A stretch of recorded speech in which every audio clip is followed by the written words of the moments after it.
Assalamualaikum warahmatullahi wabarakatuh. Saya Nova Arsik Karisma. Kali ini saya akan mempresentasikan tentang Islamic worldview dalam berbagai disiplin ilmu.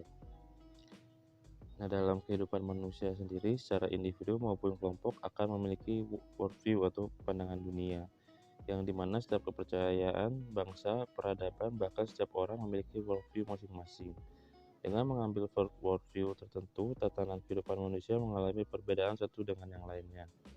Munculnya worldview dipengaruhi beberapa faktor. Adapun faktor dominannya adalah sistem kepercayaan, kebudayaan, agama, filsafat, tatanan nilai, dan masih banyak lagi. Elemen pembentuk worldview Barat menurut Thomas F. adalah kepercayaan kepada Tuhan, konsep ilmu, konsep realitas, konsep diri, konsep etika, dan masyarakat. Sedangkan menurut Daniel Smart, unsur yang membentuk worldview adalah doktrin, mitologi, konsep etika, ritus, pengalaman, dan kemasyarakatan.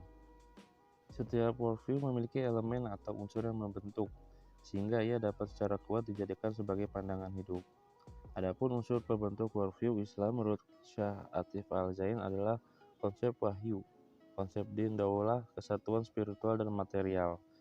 Sedangkan Saikud menjebarkan unsur pembentukan adalah suatu keseluruhan, dipisah oleh elemen atau bagian, dan menurut Naqib al-atas unsur pembentukan antara lain yaitu tentang hakikat Tuhan, konsep wahyu atau Al-Quran, konsep penciptaan, konsep jiwa, konsep ilmu, konsep din, konsep kebebasan, nilai dan kebajikan, dan konsep kebahagiaan. Definisi tersebut melahirkan gejolak luar biasa yang melahirkan gerakan orientalisme dan sekularisme yang memisahkan antara barat dan timur. Untuk melihat lebih jelas perbedaan tersebut, maka hal yang dilakukan adalah membandingkan kedua pandangan antara worldview Islam dan Barat. Perbedaan tersebut diambil berdasarkan asas pendekatan, sifat, makna realitas, dan kebenaran, objek kajian, dan elemen-elemen yang menyusun. Worldview Barat berisi 1.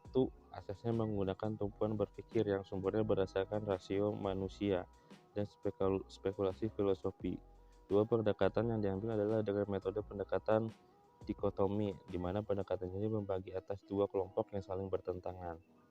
3. Hasil kajian kebenaran bersifat rasionalitas, terbuka, dan selalu berubah. 4. Pemaknaan realitas dan kebenaran mempertimbangkan pandangan sosial, kultural, empirialisme, pengetahuan, dan rasional manusia. 5. Objek kajian berupa nilai yang ada di masyarakat.